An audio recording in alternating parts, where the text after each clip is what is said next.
बच्चों, आज का हमारा जो विषय है ये है पृथ्वी की आंतरिक संरचना।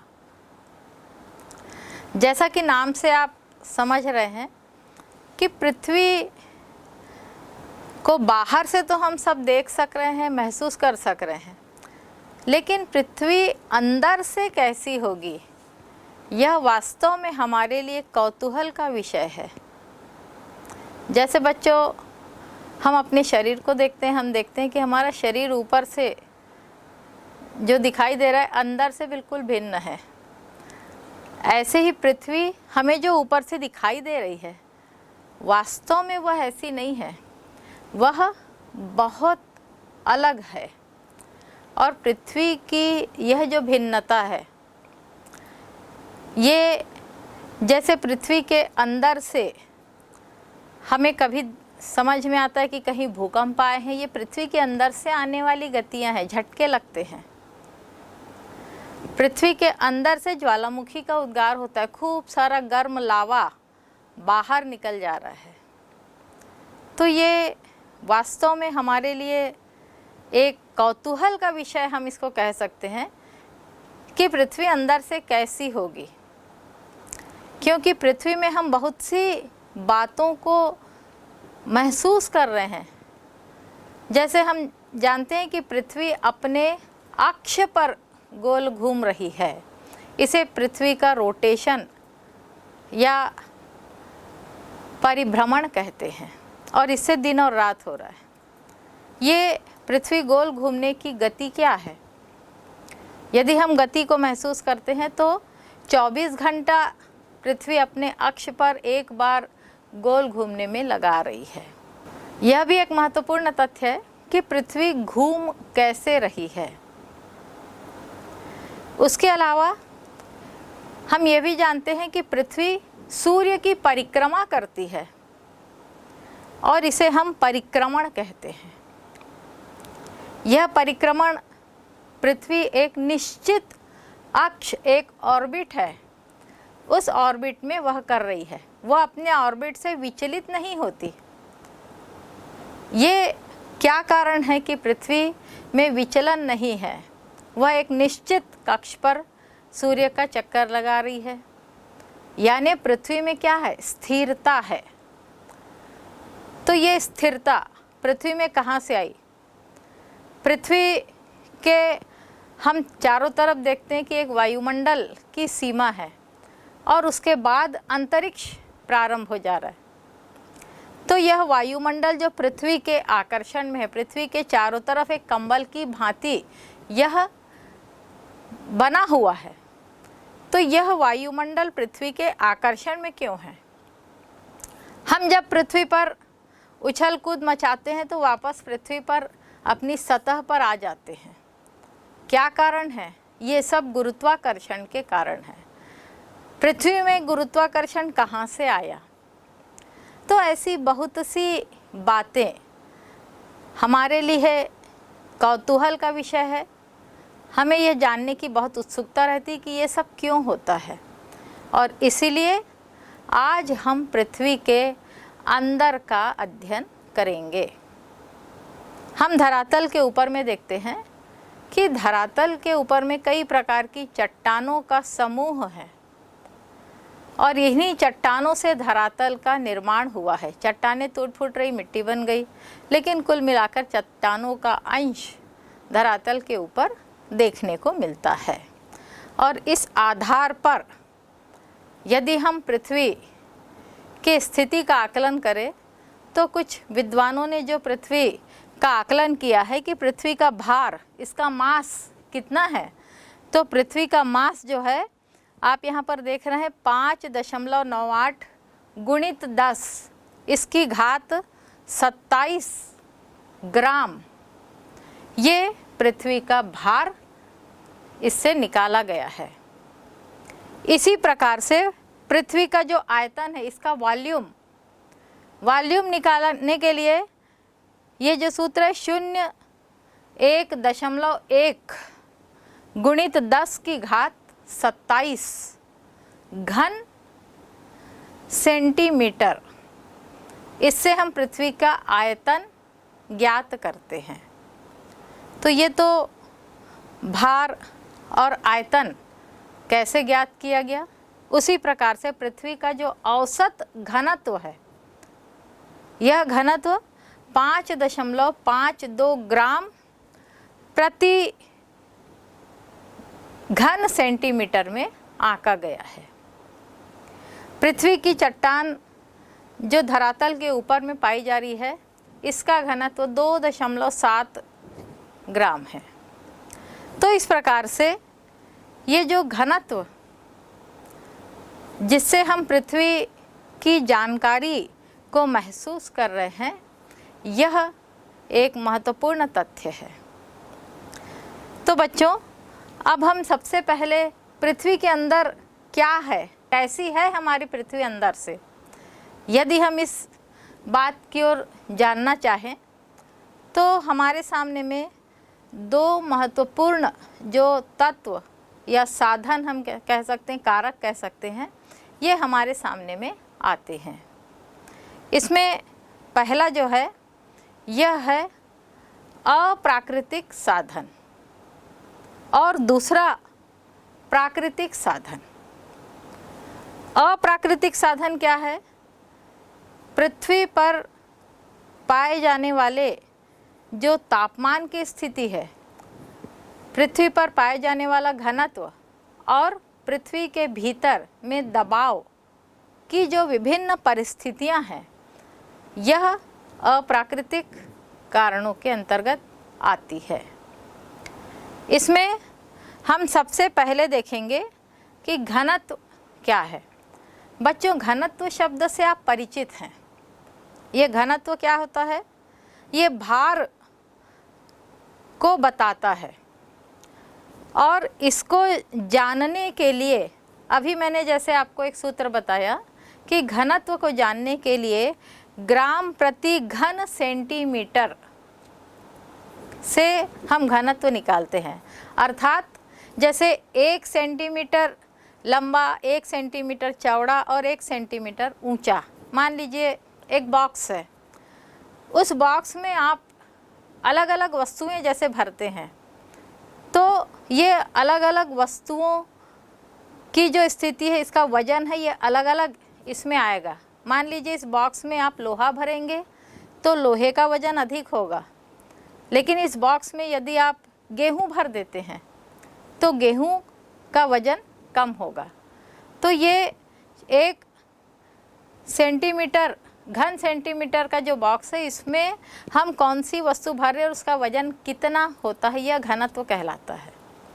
घनत्व का और आप समझ सकते हैं कि जैसे आप 1 किलो का बाट देखते हैं, ये बाट सघन है और ये छोटे से आकार का होता है, लेकिन जब आप 1 किलो की कोई वस्तु खरीदते हैं तो उस वस्तु का आकार ज़्यादा बड़ा हो जाता है। जैसे आप गेहूं खरीदते, चावल खरीदते हैं तो वो इतने बड़े कैरी बैग में आता है, और भी अलग अलग चीज़ों का जो वजन होता है उसके अनुसार उसकी मात्रा कम ज़्यादा होती रहती है, और यही घनत्व कहलाता है। पृथ्वी पर यदि हम घनत्व का अध्ययन करते हैं तो पृथ्वी के सबसे ऊपरी भाग, जिसको हम सतह कहते हैं, इस सतह का घनत्व जो है वह 2.7 से 2.9 तक पाया जाता है। और जैसे जैसे हम सतह से भीतर की ओर जाते हैं, भीतर में घनत्व की मात्रा क्रमशः बढ़ती चली जा रही है।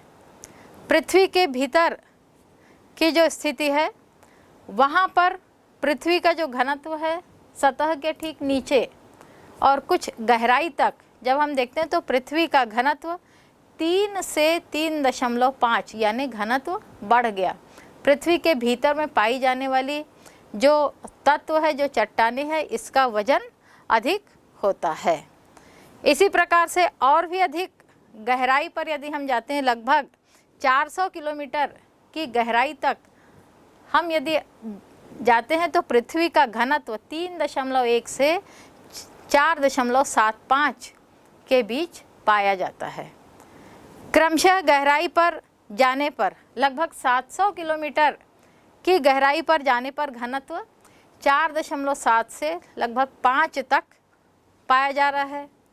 इसी प्रकार से और भी अधिक गहराई पर यदि हम जाएंगे, लगभग 2900 किलोमीटर की गहराई पर जाते हैं, तो पृथ्वी का जो घनत्व है यह घनत्व 5.6 और उससे भी क्रमशः अधिक बढ़ता चला जा रहा है। और पृथ्वी का जो केंद्रीय भाग है उस क्षेत्र में तो ऐसा माना जाता है कि घनत्व लगभग 11 है। तो इस प्रकार से घनत्व की जो बढ़ती प्रवृत्ति है यह इस बात को इंगित करती है कि पृथ्वी के ऊपरी भाग हल्के पदार्थों से बना है और क्रमशः केंद्र की तरफ बढ़ने पर पदार्थ भारी होते गए हैं और इनका भार या इनका घनत्व जो है यह बढ़ता चला जा रहा है। तो ये तो हो गई घनत्व की बात। दूसरी जो बात है यह है, या दूसरा कारक है दबाव। दबाव या दाब।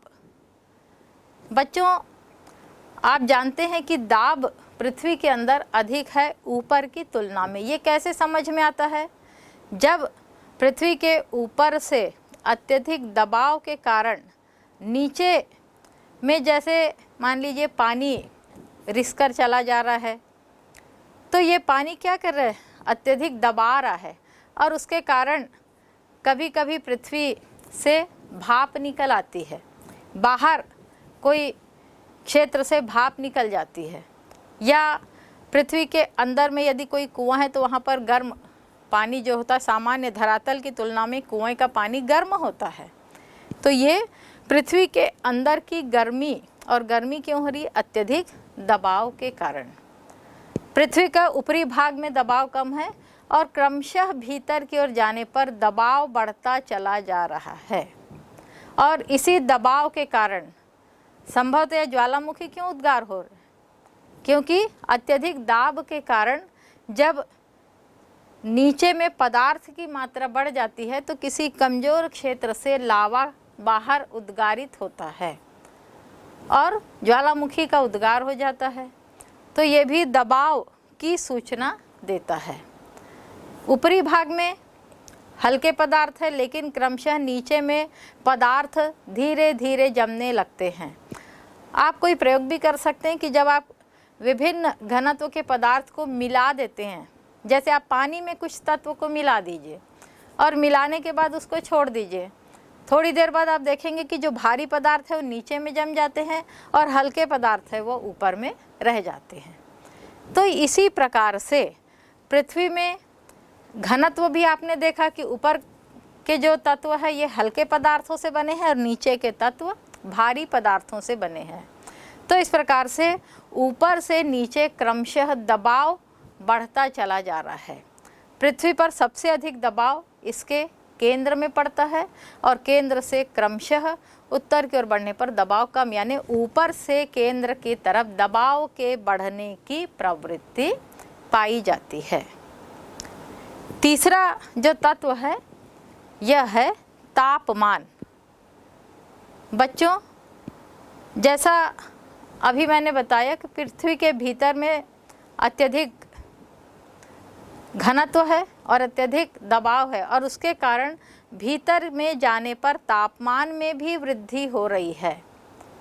एक अनुमान के अनुसार प्रति 32 किलोमीटर की गहराई पर जब हम जाते हैं तो लगभग तापमान 1 डिग्री सेल्सियस के लगभग बढ़ जाता है।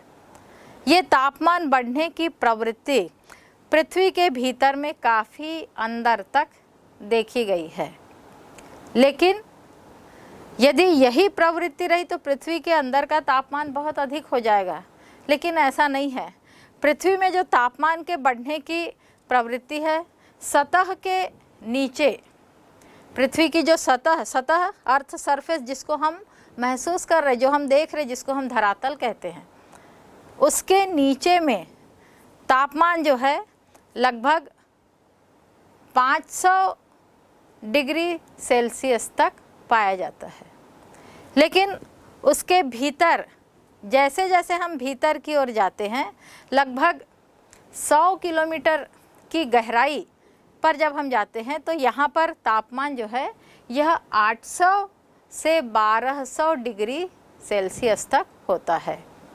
यानी कि ये जो इतना तापमान बढ़ता चला जा रहा है, इस बढ़ने से भीतर की जो चट्टानें हैं यह गलनांक तक पहुंच जाती है। गलनांक मतलब चट्टानें गलने लगती है।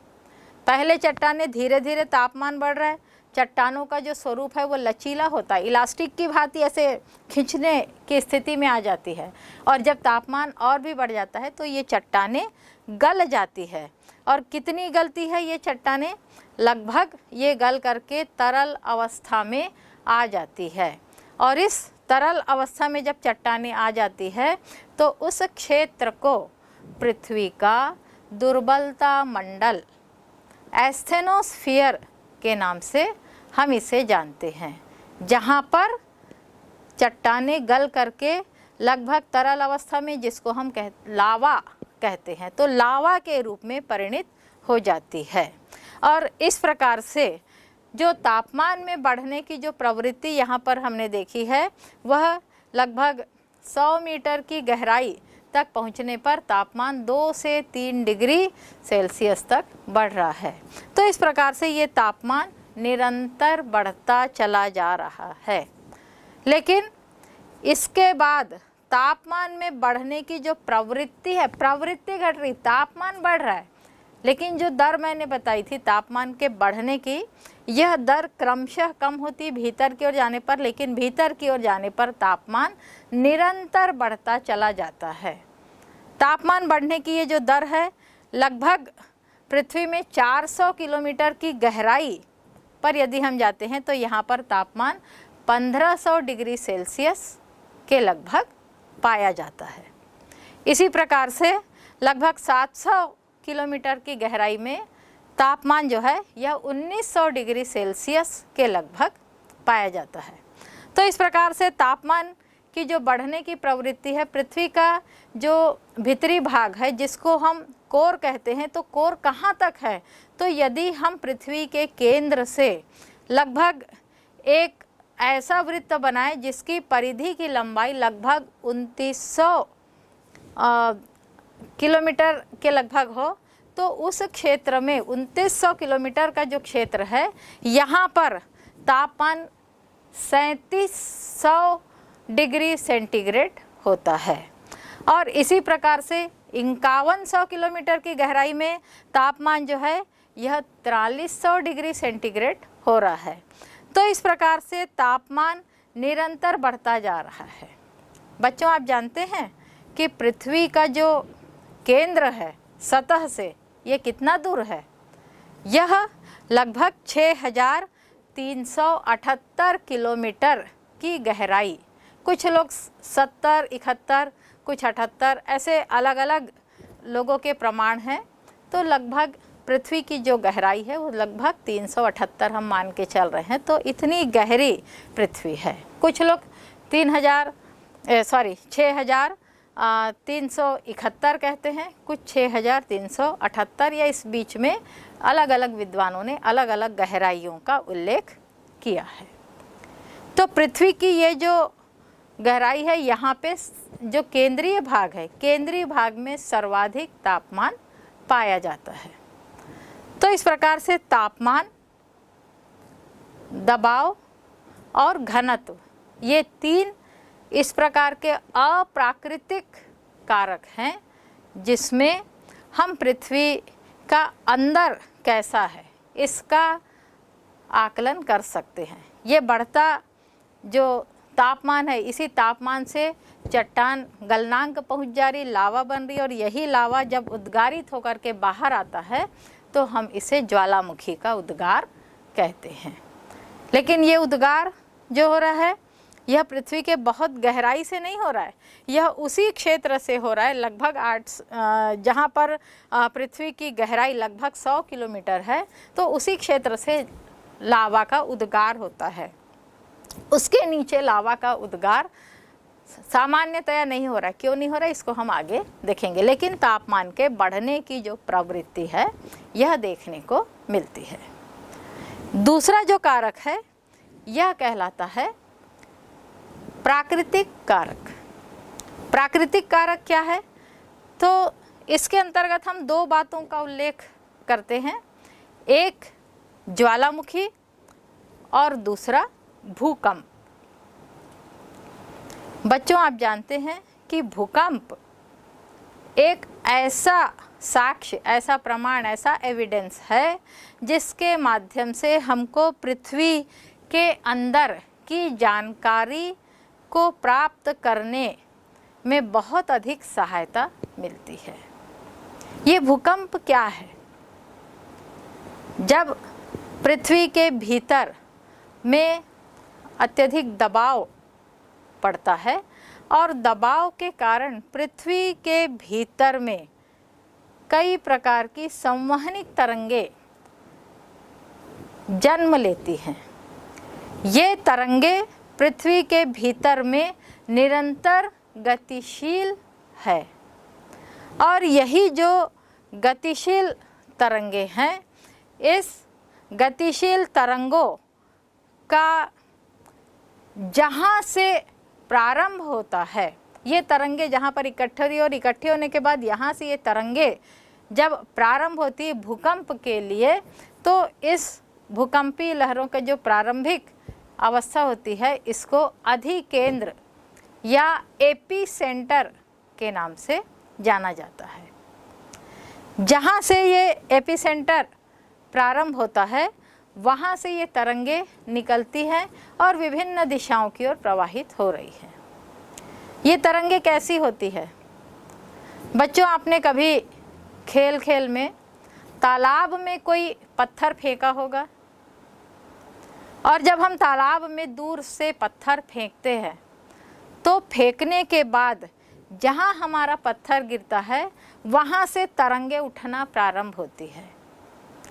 प्रारंभ में ये तरंगे बहुत तेज़ी से उठती है जहाँ पर पत्थर गिर रहा है उस केंद्र से, और वहाँ से फिर धीरे धीरे उनकी जो गति होती है इसमें धीरे धीरे क्षीणता आती है और ये जो लहरें हैं ये तट से आकर भी टकराती है, तब ये काफ़ी क्षीण हो जाती है।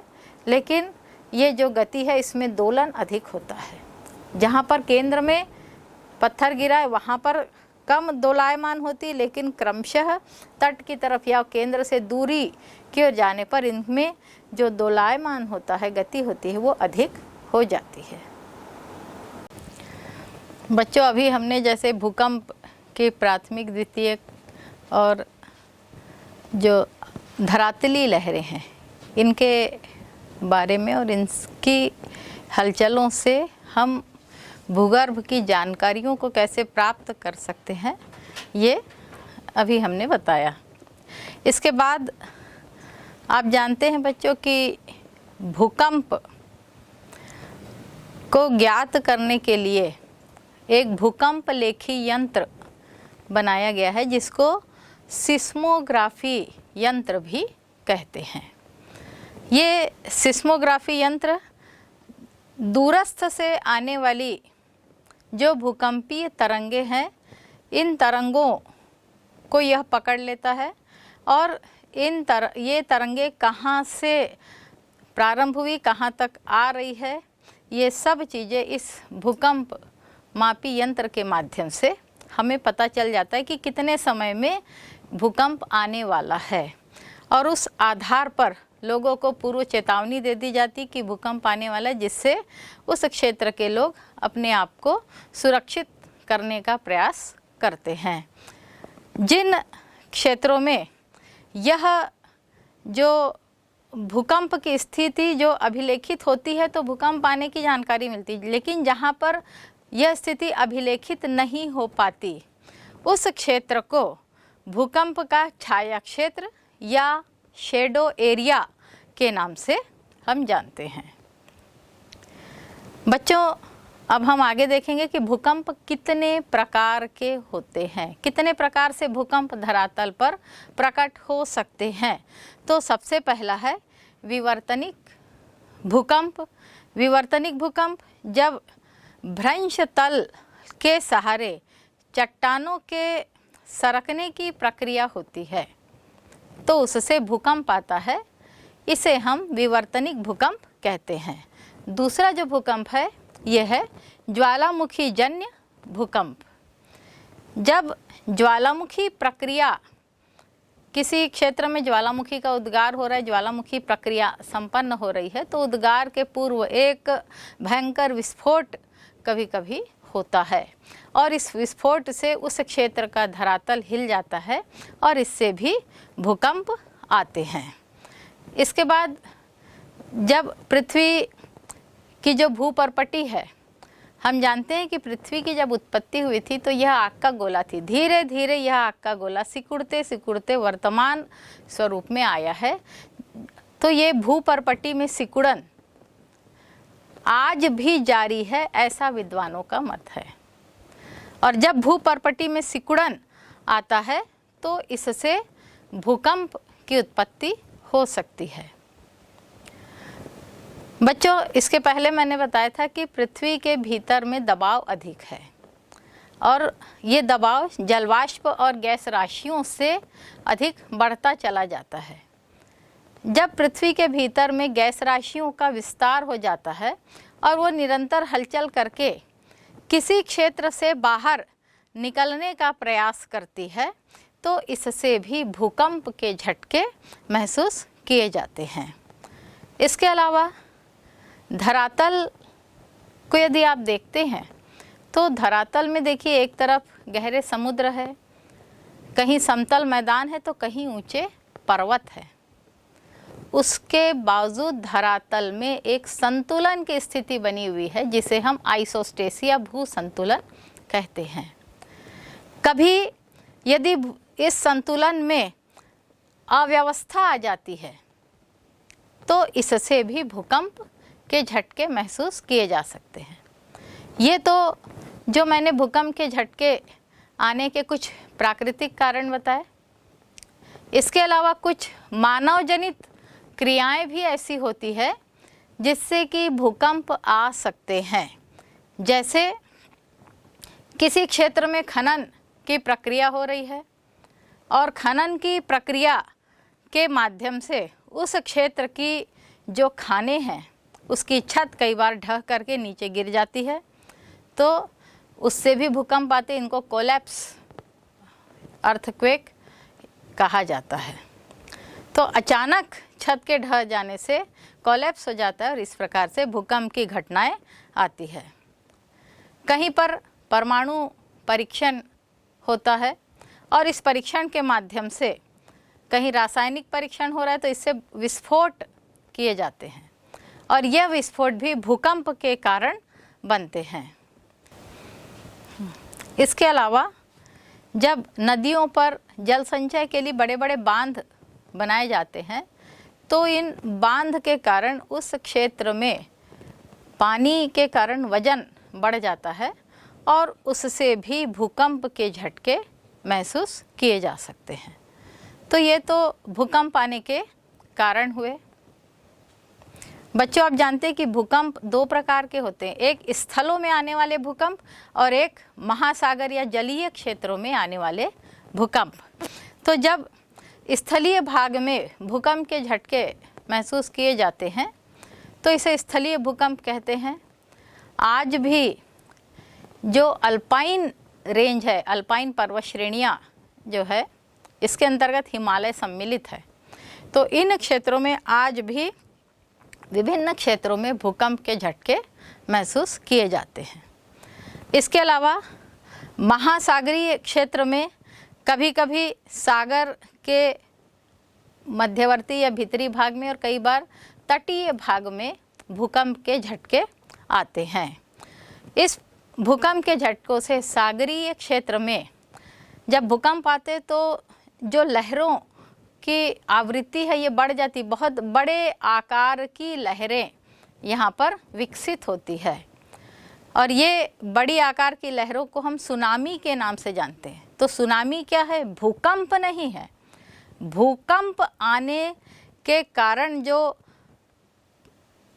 लहरों का विकास होता है इन्हें हम सुनामी कहते हैं। ये सुनामी आनों से तटीय भागों में बहुत अधिक क्षति होती है। तो ये भूकंप के प्रकार हुए। तो इसी प्रकार से भूकंप की लहरें होती है। भूकंप की लहरें जहाँ एपी सेंटर से, जहाँ पर भूकंपीय लहरों का सबसे पहले जहाँ से उद्गम होता है वह एपी सेंटर कहलाता है। और इस एपी सेंटर से जब लहरें निकलती हैं, तो जब प्रारंभ होता है लहरों का, तो सबसे पहले पी लहर या प्रधान लहरें निकलती है। इनको प्राइमरी वेव्स या प्राथमिक तरंगे भी कहते हैं। ये प्रधान तरंगे होती है। ये तरंगे ध्वनि तरंग की भांति होती है। ध्वनि तरंग यानी ठोस क्षेत्र में भी ये गति करती है और इनकी जो गति होती है लगभग 7.8 किलोमीटर प्रति सेकंड की गति से यह निरंतर बहती है। लगभग 2900 किलोमीटर की गहराई, यानी पृथ्वी का जो क्रोड एरिया है, केंद्रीय भाग, वहाँ से प्रारंभ होता है। यहाँ पर भी यह तरंग काफ़ी तेज़ी से बढ़ती है और इस क्षेत्र में यह लगभग, इसकी गति कभी कभी 13 किलोमीटर प्रति सेकंड की गति से यह बढ़ने लगती है। भूगर्भ से जब ये तरंगे गुजरती है तो इनके कण जो होते हैं ये परस्पर विपरीत दिशा में चलने लगते हैं, या विपरीत दिशा में ये लहरों के जो कण होते हैं ये गमन करते हैं। और इस प्रकार से इस प्रकार की जो लहरें होती है ये लंबात्मक होती है, लॉन्गिट्यूडनल लहरें होती है। और इसमें दूसरी एक और स्थिति होती है कि ये बहुत अधिक संपीड़नात्मक होती है, बहुत ज़्यादा गोल गोल गोल गोल गोल गोल घूमती है, लेकिन हमको ये स्थिर दिखाई देती है। तो इतनी ज़्यादा संपीड़नात्मक कंप्रेशनल वेव्स जो होती है ये पी लहरें होती है। इनकी आवृत्ति बहुत उच्च होती है, जबकि इनकी लंबाई छोटी होती है। ये लहरें जो होती है ठोस क्षेत्र में भी काफ़ी तेज़ी से गति कर सकती है, लेकिन तरल भागों में इनकी गति मंद हो जाती है। तो ये प्राथमिक लहरों की कुछ विशेषताएं हैं। प्राथमिक लहरों के बाद दूसरी लहरें होती हैं जिन्हें आड़ी लहरें कहते हैं, ट्रांसवर्स वेव्स कहा जाता है इसको। ये एस लहरें कहलाती है। कोई कोई इन्हें सेकेंडरी वेव्स या द्वितीयक तरंगे भी कहते हैं। ये जो द्वितीयक तरंगे हैं इनका स्वरूप प्रकाश तरंग की भांति या जल तरंग की भांति होता है। इन लहरों में जो गति होती है ये प्राथमिक तरंगों की तुलना में 60% गति कम हो जाती है और इनकी जो गति होती है यह लगभग 4.35 किलोमीटर प्रति सेकंड तक होती है। लेकिन जब ये लहरें 2900 किलोमीटर की गहराई पर आ जाती तो यहाँ पर इनकी जो गति है यह लगभग 7 किलोमीटर प्रति गति के स्पीड से ये आगे की ओर बढ़ जाती है। ये जो ट्रांसवर्स तरंगे हैं इसे विरूपणीय तरंग भी कहते हैं। इस तरंगों में जो इनके कण होते हैं, इनके कण की जो किरणें होती है ये लगभग समकोण पर मुड़ जाती है। ये इस तरंगों की विशेषता होती है कि ये समकोण में मुड़ करके ये चलने लगती है। और ये जो तरंगे होती है ये तरल पदार्थों से होकर के नहीं गुजरती और इसलिए जैसे ही तरल पदार्थ आता है ये समकोण की ओर मुड़ जाती है और इसीलिए पृथ्वी के मध्यवर्ती भाग से ये तरंगे नहीं गुजरती। तो ये इस प्रकार की जो तरंगों का उदाहरण है ये है द्वितीयक प्रकार की तरंगे या आड़ी तरंगे इसे कहते हैं। तीसरी प्रकार की जो तरंगे होती है इन्हें धरातलीय तरंग कहते हैं। सरफेस वेव्स भी इन्हें कहा जाता है। ये जो धरातली तरंगे है इसको एल तरंग कहते हैं। एल का मतलब होता है लॉन्ग या लंबी तरंगे होती है, ये सबसे अधिक लंबी होती है।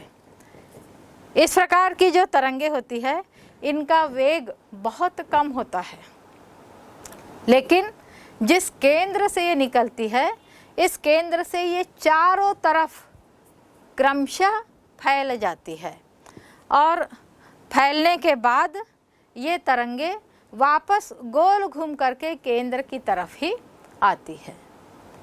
इस प्रकार की जो तरंगे होती है ये जल में भी सक्रिय होती है, महासागरों में भी ये तरंगे उठती है और ऊंची ऊंची लहरों को ये विकसित करती है। इस प्रकार की जो तरंगे होती हैं ये सबसे अधिक विनाशकारी होती है, क्योंकि धरातल पर इसका अनुभव किया जाता है और धरातल पर अनुभव करने से जहाँ पर धरातल पर इसका प्रभाव पड़ता है वहाँ पर भूकंप के झटके महसूस किए जाते हैं। और इसका जो दुष्परिणाम है ये हम सब ने कम से कम टीवी के माध्यम से जो पिक्चर्स आते हैं तो आपने ऐसी तस्वीरों को देखा है। इसका प्रभाव जल पर और स्थल पर दोनों ही क्षेत्र में होता है। इनकी जो गति होती है लगभग 3 किलोमीटर प्रति सेकंड की गति से ये तरंगे धरातल पर प्रवाहित होती है। तो इस प्रकार से ये प्राथमिक, द्वितीयक और जो तृतीयक तरंगे हैं, इन तरंगों के माध्यम से पृथ्वी की आंतरिक संरचना कैसी होगी, यानी जैसा बताया कि प्राथमिक तरंगे ठोस और तरल दोनों ही क्षेत्र से प्रवाहित हो रही है, लेकिन जो द्वितीयक तरंगे वो तरल क्षेत्र से प्रवाहित नहीं होती, वहाँ से वह 90 अंश के कोण पर, समकोण पर ये मुड़ जाती है और बाहर आने के बाद ये तरंगे विध्वंस करती है।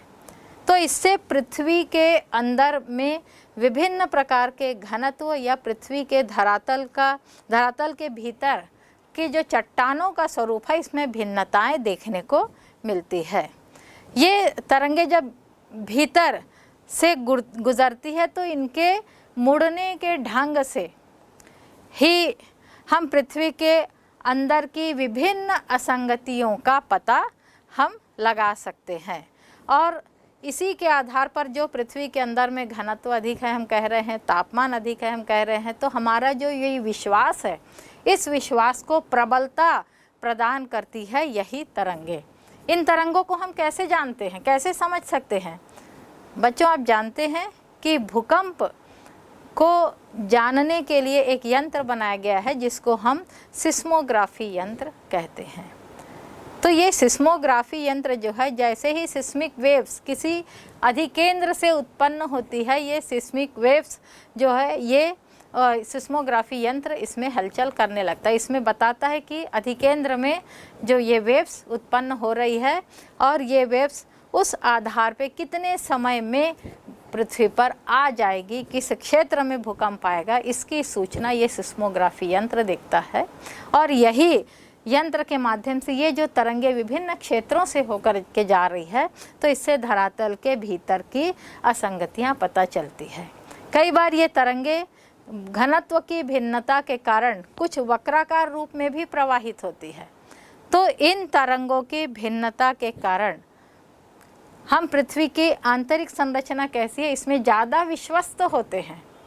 और मुख्य रूप से हम 4 बातों का पता हमने लगाया है कि पृथ्वी का जो आंतरिक क्रोड है ये काफ़ी ठोस है। ये यही तरंगे बता रही है कि पृथ्वी का जो कोर एरिया है, जो केंद्रीय भाग है, ये बहुत अधिक ठोस है।